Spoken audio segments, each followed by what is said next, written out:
Okay, good morning, everybody. Thank you for joining us this morning and welcome to the Strike Energy quarterly results call for the second quarter of financial year 2025.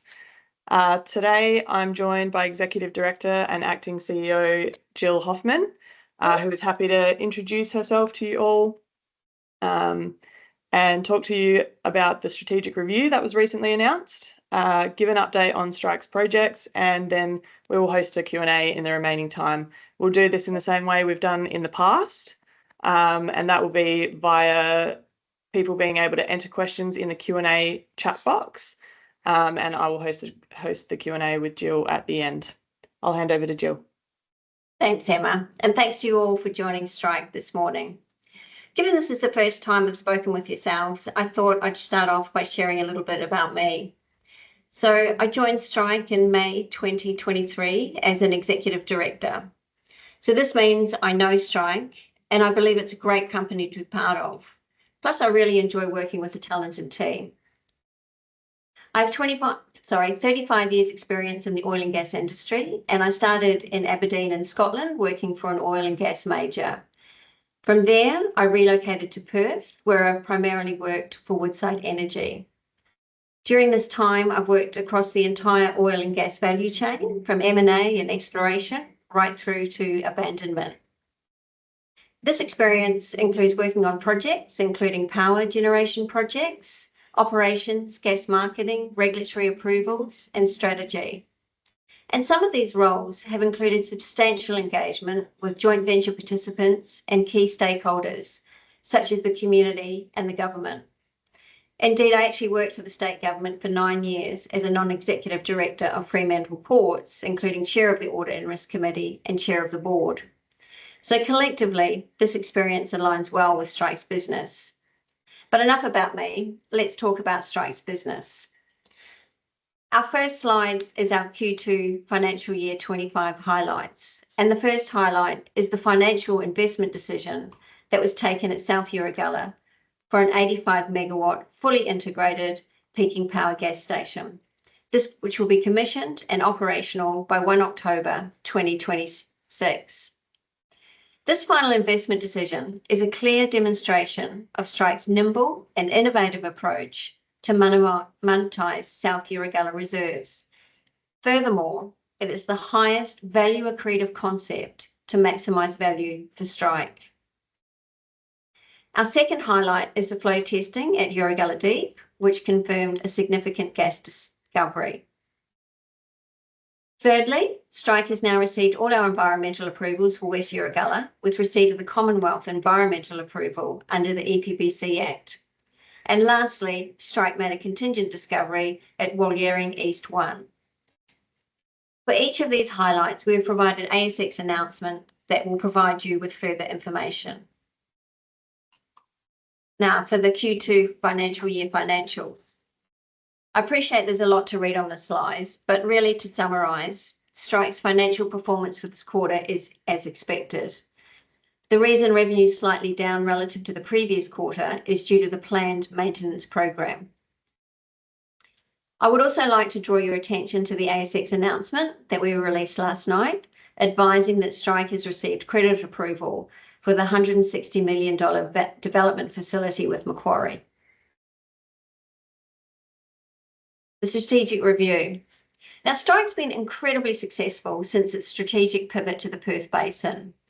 And we see Strike's value drivers in our business today, including a very strong market outlook for domestic gas in WA, a low-cost gas and condensate producing asset at Walliering, and we have a suite of projects in the development pipeline, including the recently sanctioned peaking gas power station at South Erregulla, and we also have the West Erregulla development. In addition, Strike has resource growth opportunities at Erregulla Deep, Ocean Hill, and Areno Katathini. And importantly, we have a very strong team with technical, commercial, and operational capability that has a track record of discovering and monetising resources through applying an innovative and nimble approach. That said, the board believes Strike's project portfolio is undervalued by the price at which its shares have traded on the ASX. So consequently, we'll be conducting a strategic review with the objective of reviewing Strike's project portfolio and determining how we can maximise value for all our shareholders. And a key question that we'll be answering is how do we monetize these assets through identifying the highest value pathway to market? Therefore, the strategic review will consider all options, including seeing our assets through to commercialisation versus potentially divesting some assets. This also means that the speculation around Strike being put up for sale or some of Strike's assets being sold is not a foregone conclusion. I also think it's very important to recognise, and I want to assure you, that it's definitely not the board's intention to pause or delay any of our work programs while the strategic review is being undertaken. That means the strategic review will be undertaken in parallel to our work programs, including the execution of the South Erregulla peaking gas power station. It is also very much Strike's intention to maintain our agility and nimble approach, because this has served us well in the past, and we expect this approach will also serve us well in the future. I think the strategic review is also very timely, because over the last 12 months, it's been really tough for our sector. So it's heartening to see the renewed interest in the sector, as well as the broader recognition of the role of gas in the future energy mix. And I think that's really important, particularly in WA, given the state government's desire to switch off the coal-fired power generation in 2030. Now looking at our projects. At Walliering, Strike is steadily producing at 25 TJs a day in line with our firm offtake agreements. It's a very simple domestic gas plant, which is what we want from an operational perspective. And it is this simplicity that contributes to the plant's strong performance of over 98% uptime. The planned 7-day maintenance program was well executed by the team, coming in both under budget and within schedule. The Walliering 5 scope was a 3-day program, bringing the total production downtime to 10 days in the quarter.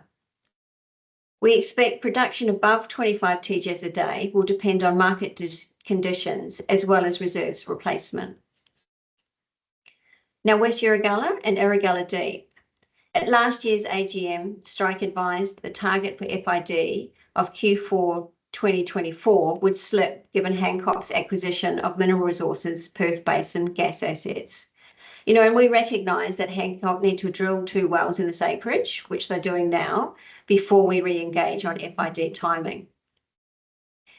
In addition, Strike plans to acquire the NATA 3D seismic survey this quarter, and that will give us greater clarity of Erregulla Deep and West Erregulla resources.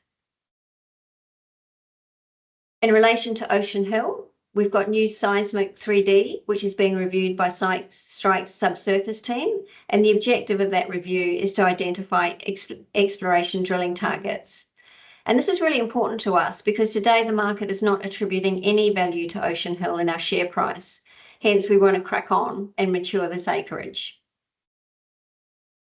Now, South Erregulla. Now, I appreciate that there's a lot of information on this slide, and that's now available to you within the public domain for you to consider.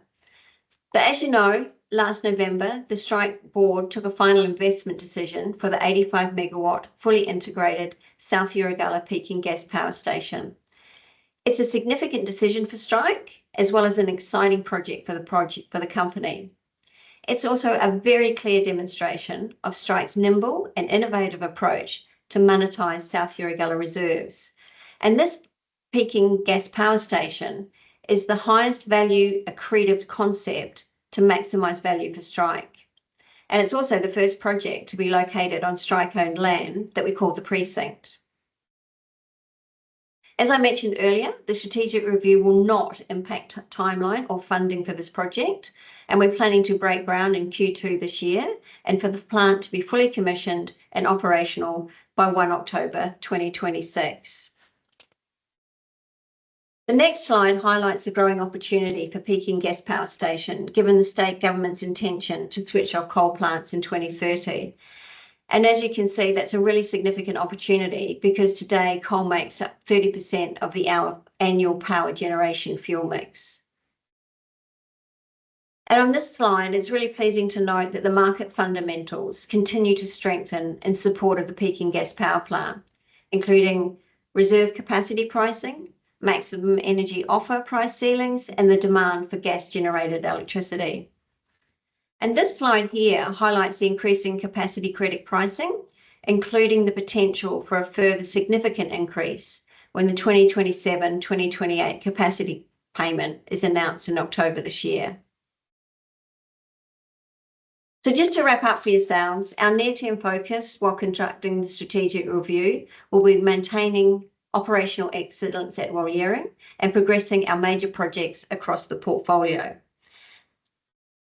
And now I'm going to hand it back to yourself, Emma, to kick off the Q&A.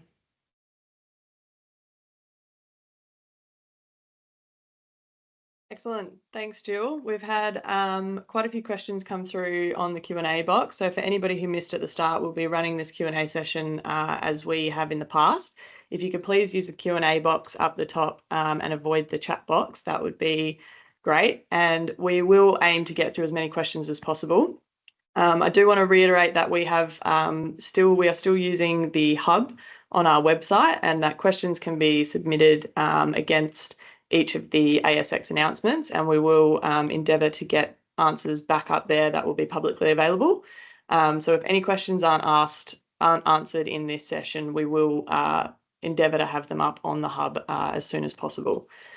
So, Jill, the first question that's come through from Scott Ashton, can you confirm whether another development well, i.e. South Erregulla 3, Sidetrack 1 or South Erregulla 4 is required at the South Erregulla Power Project?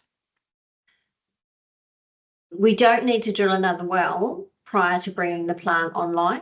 That doesn't mean to say that we won't drill further wells during the lifetime of that project. And are you able to provide some clarity on the progress on West Erregulla? It appears that the funding for West Erregulla is now uncertain, given 55 million in undrawn debt is still pending. What is the hold-up in that pending debt availability? My understanding is that we have the funding from Macquarie, and really what we've got to do is engage with Hancock. Now, as I mentioned, they're drilling the 2 wells and they're doing that at the moment. And our intention is to engage with Hancock. In fact, I'm actually meeting with them later today, and we'll take it from there. A question from Declan Bonnick. Are the results of the NATA 3D seismic survey still expected around the end of financial year 2025? Would the JV be waiting on this data before taking FID? No, the JV is not waiting on this data before taking FID. What we're trying to do is just get greater certainty on that permit in terms of the reserve space. We kick off that survey next month.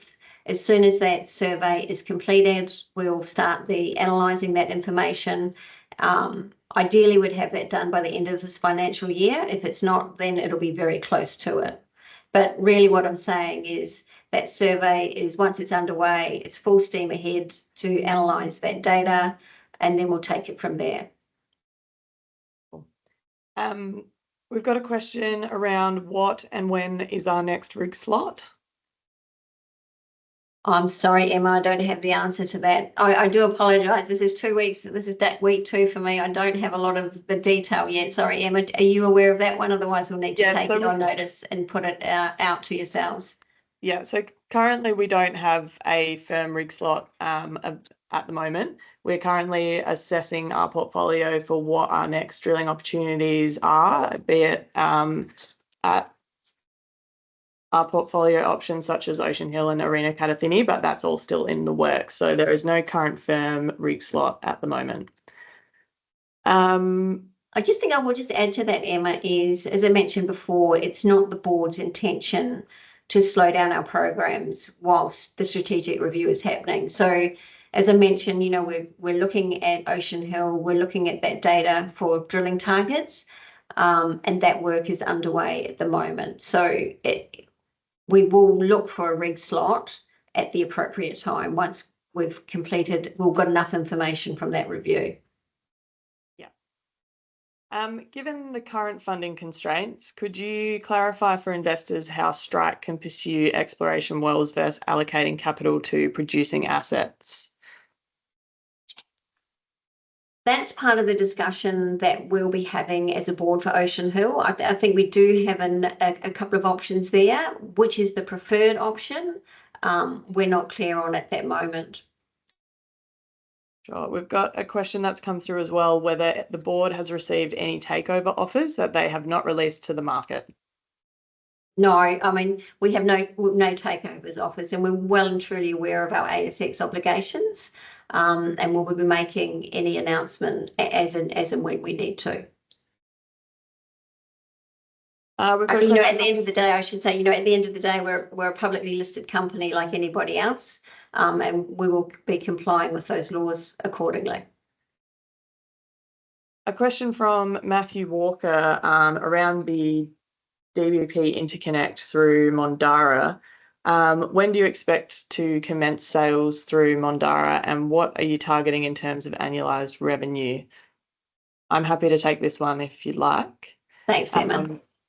So as Jill mentioned in the presentation, any sales above our firm offtake at Walyering at 25 terajoules a day will be dependent on market conditions and reserves replacement at Walyering, and any material updates there we'll provide the market with in due time.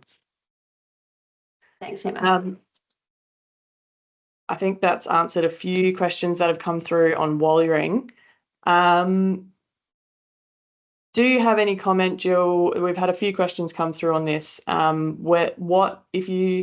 the board is seeing the share price undervalued, are you able to comment at all on what the board thinks fair price is?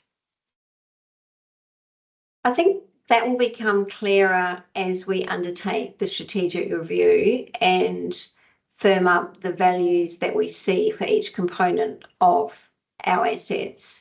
Last year, our share price halved. We'd be looking to at least get back up to that, but I think the strategic review will make that clearer for us. Yeah, sure. And we've got some questions around the estimated time for the reserve certification and Erregulla Deep, as well as the testing of Walyering East. Is there any sort of soft timelines associated with the strategic review, and will the strategic review impact those timelines? So from our perspective, those work programs will continue as planned. The strategic review, we should have that completed next quarter. And once we've completed that review, we'll be advising the market of anything that we need to as a result of that. In terms of the timelines for those two specific activities, Emma, do you have them to hand? So we will be conducting the West Erregulla review after we collect the NATA 3D. We had advised that is likely to occur this quarter, and then we're hoping to have results from that and be able to use those by the end of the financial year. That will depend on the seismic acquisition and the detail that comes out of that, but we will update the market once that's occurred. Is the strategic review going to involve any external or independent consultants? I think the strategic review will be largely undertaken internally, but we will use a strategic consultant to help us with that. And that individual would be an experienced person who's undertaken strategic reviews of a similar nature. And we're actually going through that process at the moment and actually working out who that is. And in the meantime, we've actually kicked off some work under the strategic review internally. A question from Mark Wiseman. You mentioned the board will consider assets to divest versus seeing them through to production. Is there any indication at this stage of which assets may be optimal to divest, or where you have seen interest expressed as a specific asset at attractive valuations? We have not made any decisions in relation to which assets to divest. So the divestment, it's not a foregone conclusion. We actually need to work through it and understand the options for each asset before we come to a decision around that. We don't have any offers on the table for specific assets at the moment. I guess following on from this, there are potentially huge resources within the Ocean Hill and Erregulla areas. Will the company ensure that current shareholders get the full benefit of any future delineation before assessing any lowball or opportunistic takeover approaches before this delineation is complete? From our perspective, if I say if deliberately we sold any asset, it would be absolutely at a market value. We're not into any sale of assets for sub-market value. So our plan, as I mentioned, is we're going to start we're actually working at the moment on the Ocean Hill and working out where those drilling targets are. And also for Arena Karathini, we're starting to work that one up as well. So it's full steam ahead on both those assets. I think, as you rightly said, we do see there's potentially significant resources there, and we're going to work through and try and mature those, and the strategic review will happen in parallel. So really what I'm saying is that there's no foregone conclusions for any asset sales. We're going to be looking at the options, and as a board, working through what is in the best interests for Strike and how do we maximise the value for those assets. Sure. We've got a couple of questions coming in around our working relationship with our JV partner, Hancock. Can you provide a bit of colour on how constructive and positive these relationships are at the moment, and what they look like going forward? Let me answer that a little bit a different way. So I haven't met Hancock yet. That first meeting is this afternoon, which I'm very much looking forward to. But let me step back a little bit and go, my approach to dealing with joint venture partners is to respect the joint venture operating agreements that govern those agreements and the rights and the obligations of those agreements, but also respect the people that manage the joint venture in a constructive and open manner as much as possible. At the end of the day, we've got to work together regardless of who that joint venture participant is. And I've found through my recent past, creating constructive relationships is the best path. Now, in any JV, sometimes you agree and sometimes you disagree. So the challenge then becomes is working out how you can get an aligned way forward. So whether it's West Erregulla or any other JV, that's the approach that I'm going to be taking. Right. A question from Peter Lewis about, will the strategic review consider the obvious price suppression of Strike shares through ASIC or the ASX?